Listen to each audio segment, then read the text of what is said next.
Pas loin d'être démoralisé, Michel Simès en plein doute, il traverse une période difficile.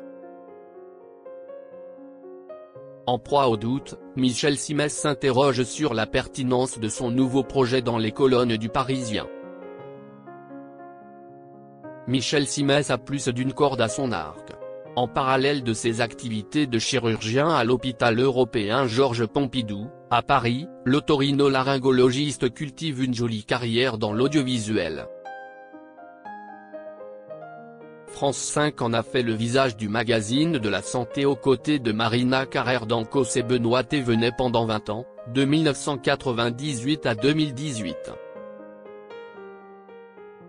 Le service public fait régulièrement appel à lui, qu'il s'agisse d'animer une émission consacrée à la santé, voyage au centre de la mémoire, les pouvoirs extraordinaires du corps humain, vitamine C, ou même de remplacer un collègue, c'est à vous.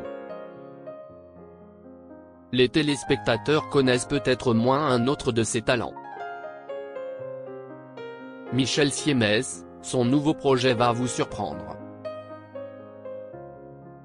Il est fréquemment arrivé à Michel Simès de troquer sa blouse de médecin contre l'habit de comédien. Côté cinéma, le chirurgien a notamment fait une courte apparition dans La Vérité si je mens. 3, en 2011.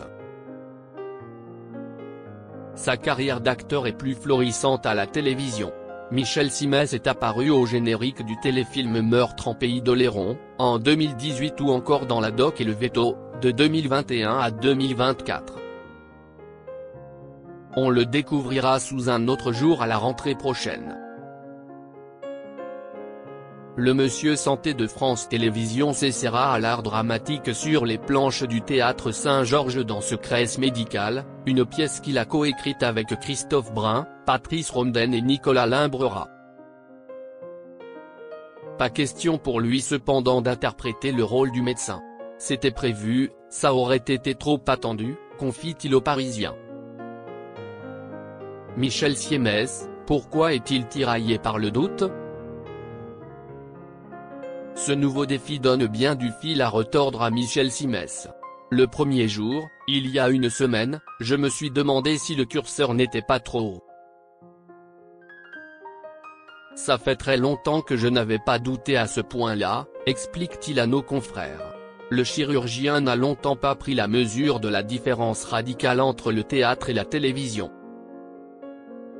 Je n'étais pas loin d'être démoralisé en fin de journée, je me suis interrogé sur le fait d'être à la hauteur le 25 septembre, poursuit celui qui a pourtant déjà pris des cours de théâtre dans sa jeunesse. Le metteur en scène de la pièce, Philippe Lelièvre, ne doute pas un instant de son talent d'acteur. Michel est fait pour ça, il a quelque chose. Pour sa part, le médecin affirme, à partir du moment où je me lance, j'y vais à fond. Et j'arrive à me persuader que ça le fera. Mais ça m'obsède.